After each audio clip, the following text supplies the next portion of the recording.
The Wife on Shwmax, Season 3, Episode 52 until 54. It's a mess. The show is a mess. There's a mess in the Zulu household. There is a mess in the Monzo household. Mess is the word of the day. Hello, hi, I am Lungela. Thank you so much for clicking on my video. Please make sure that you like, subscribe, and share. So yes, this is my reaction of the latest episodes of this phenomenal, amazing show on Shwmax.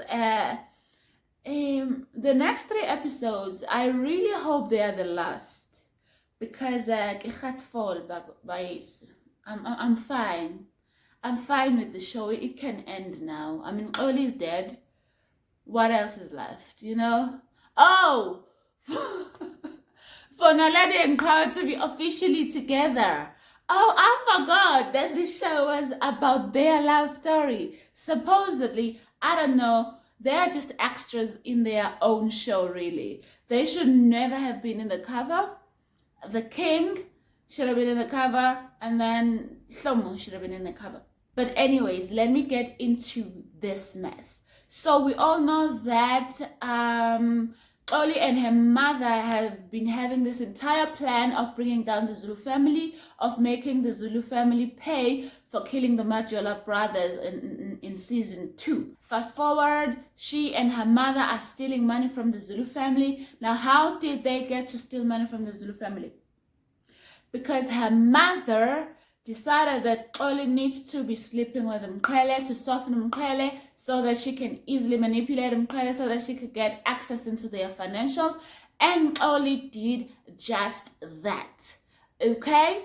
She did that. She's been seducing Qhawe whenever she's in a bind, whenever it looks like whatever their plan is, Qhawe might catch up on it, might catch on it, she would seduce him. But of course, Qhawe made it easy because he has a wandering eye, and we were already shown for a couple of episodes that Qhawe did have a particular attraction for Xoli. So yes, Qhawe was lusting after his own brother's wife. So when Xoli was seducing him, it was really way too easy for Xoli to get into it. And so yeah, they would have this sexual relationship going on.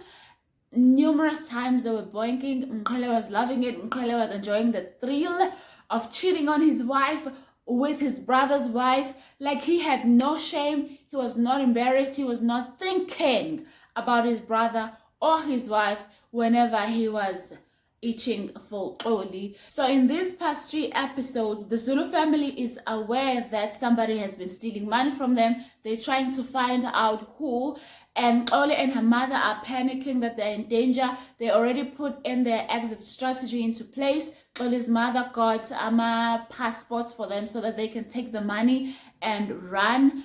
So Xoli and Qhawe were home alone together, and in that moment, Xoli went to her room. For some reason, she takes out her passport, admires this, and then goes into the bathroom. Qhawe comes in wanting some coochie, sees the passport, and starts asking Xoli, girl, how come this is not your surname? I thought your surname was Ukumalo. And of course, as is usual, whenever Xoli is in a bind, she seduces him, and they are busy oinking. She is screaming Qhawe at the top of her lungs. Shlomo walks in. So they've been trying to figure out who the hell is stealing money from them. Shlomo took it upon herself to find out what the heck is going on with this, with our enemies, who's trying to bring us down and all of that. She found out that Xoli is a Majola. And so she's rushing home to tell her stupid husband that Xoli is a Majola, and that is the sound that greeted her. Xoli screaming her husband's name in ecstasy at the top of her lungs. And whoo! Shlomo was mad as hell when she saw what was going on. Girl decided to get a spear and stab Xoli with a spear, because you gotta be creative when you are taking out the side chick while she's busy riding your husband. You can't just shoot her. You can't pull her off him. No, you get a spear. So yeah, blood everywhere is Sambulo's room, by the way. This is Sambulo's bed. Xoli is bleeding all over the show. Blood everywhere. Shlomo is shattered. not remorseful over just killing this girl, over just killing Sambulo's wife. No, she's just mad and she's shattered over the fact that her husband could do this to her, could cheat on her. She did point a gun at him at some point, but she didn't shoot him. Like, if you're gonna kill Xoli, kill this husband of yours as well. Why do you kill him? You already killed one person, just kill another one, you know? So anyways, Qhawe, the idiot, is like, okay, what do we do now? So they had to embark on an operation to clean everything up and stage as if Xoli ran away. Because what are they gonna do? She's dead, you know? An amazing job they did cleaning up. Those two should really consider opening a cleaning service. Like, no blood anywhere. How did they get all that blood out of the mattress, darling? Because Xoli's blood was all over the mattress, hey? So they go and they bury her somewhere and they concoct some story, write a letter, leave her wedding ring right there for Sambulo to find. They clear out her clothes. When Sambulo comes in, finds the letter and the ring, where Xoli is like, I'm sorry, I had to go, blah, blah, blah, blah, blah. He believes everything that his wife, that he loved so much, left him. And there's a scene later on, because, I mean, obviously Sambulo is gutted, is heartbroken that the love of his life has left him. And Shwmax tells Qhawe to go and console his brother. Bitch, you killed the man's wife. And Qhawe goes to console Sambulo. Bitch, you were boinking the man's wife. How could the two of them just look at Sambulo straight in the face and act normal? They are both fucked up in their head. We've known from season 1, episode 1, that Qhawe is a motherfucking fucked up individual in the head. There's something not right with that man in the head. And clearly, evidently, Shlomo and him are now on par. Okay? All that she has seen, all that she has witnessed with this family, all that she has been through with this family has created this monster that she is right now, that she could just stab another woman with the spear for sleeping with her husband. She has become her husband at this point. On season 1, Qhawe went to kill Usandile because she, Shlomo, slept with Sandile. And now you see what she just did. She just killed Xoli because Xoli was sleeping with her husband. They now have become the same thing. Qhawe was, I guess, naturally fucked up, but Shlomo, it has built up to that. I mean, this is a cautionary tale for us at home. Of course, we're just viewers and this is just for entertainment. It's not based on real life. But certain things are just cautionary tales for us to be like, yo, be careful who you surround yourself with. Be careful who you tie yourself to. Be careful who you marry. And just don't stray too far from your morality, because she's done so many morally questionable things that she's now at a position where killing a woman while her husband is inside that woman is not an issue. Like, yes, being cheated on hurts. It angers you. It's disappointing. It's humiliating. But to kill, bruh. No, a lot has gone south. So let us just, us as people at home, be careful who we give our hearts to, who we tie ourselves to, and the influence and the impact that they have on our lives and what they are shaping us to be like. Because Shlomo is now a monster, just like her ain't good husband, her shitty husband. So yeah, that's just been questionable. I did not like that. So to further prove how far gone Shlomo is, later on they confront Xoli's mother about this whole thing of them stealing money, and Xoli's mother reveals that Xoli has been sleeping with Qhawe. Qhawe denies it, of course. I mean, he will deny it. What would he say? All the other brothers were right there, you know. But Shlomo backs him up. She confirms his deny, like, my husband would never do that.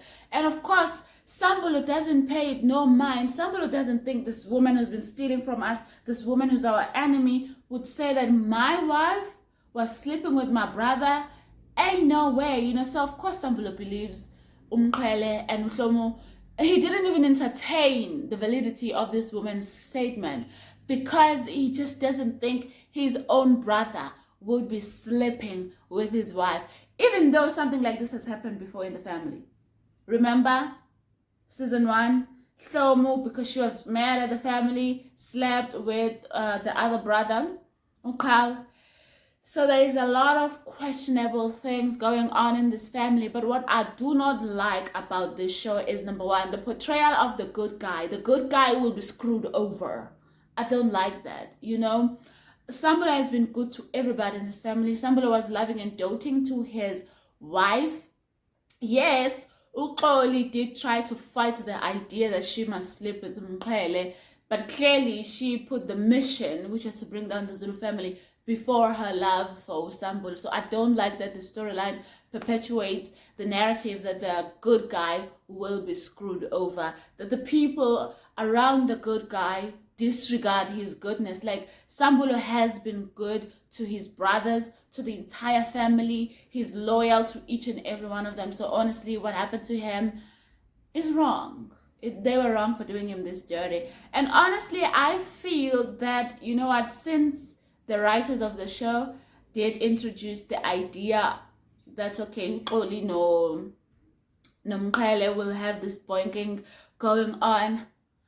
But how it ended, man, was such weak writing. I feel like they could have made it so that if Sambula finds out, the family is already rotten, so just let the family fall apart, you know. Let Sambula find out that Xoli is the enemy. Let Sambula find out that she and her mother had a plan to bring down the family. Let Sambula find out that his brother has been doing this to him.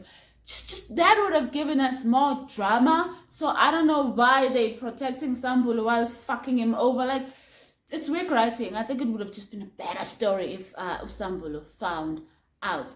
But I mean, back to the storyline of the good guy always being screwed over, I move on to Sefako in Rustenburg. Why must they do the good guy so dirty though? Like, Sefako has been groomed for this position of marrying one of the girls of this family, that, you know, he is gonna join this family. He was good. He stuck to the mission set out for him. He married Naledi. He's loving towards Naledi. He's respectful towards Naledi. He treats her pretty well.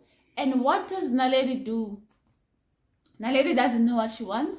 Naledi finds out that she's still pregnant, her ex's baby, and passes said baby off as if it's Sefako's baby. Why is this show doing the good guy so freaking dirty?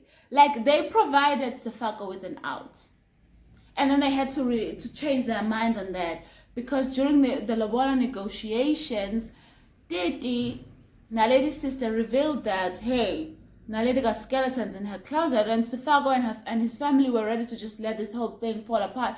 Naledi begged him, and then to turn around a few weeks later and be like, actually, I'm still in love with my ex and I'm carrying his babies and now we're together, but how can, what do I do about Sefako and my father? No, man, I don't like the portrayal of a good guy as somebody that's going to be continuously getting screwed over on the show. Here is a bad guy, the king. He's not getting screwed over. Now that his father is fucked up, but he's not getting screwed over. Anybody trying to bring him down, he finds out, he takes them out. Why is the bad guy always winning in the show? Why? Like, not even once was the king in any risk of anything, of losing his empire, of losing anything, you know? The king's actions led to Titi's husband getting killed. Titi pretty much went crazy with grief because her husband died and blah, blah, blah. And suddenly she's cured now of that grief. Yeah, the storyline is shit in that regard. Titi was crazy. Titi was clearly losing her mind. They wanted to take her to the mental institution because she clearly needed help, you know, psychiatric type of help. But it seems the moment she found out that Qhawe killed her husband in self-defense, that was all the cure that she needed? What? No, that's no. But anyways, Titi is fine now. And Titi wants to take down her father because he's a terrible king. And yes, he is. The man is a tyrant in his household. The man is a tyrant to his own people. He is running a zama-zama situation. Whose minds are those? Writers, tell me, whose minds are those? Are those minds owned by the royal family? Therefore, why is the king stealing from his own mine?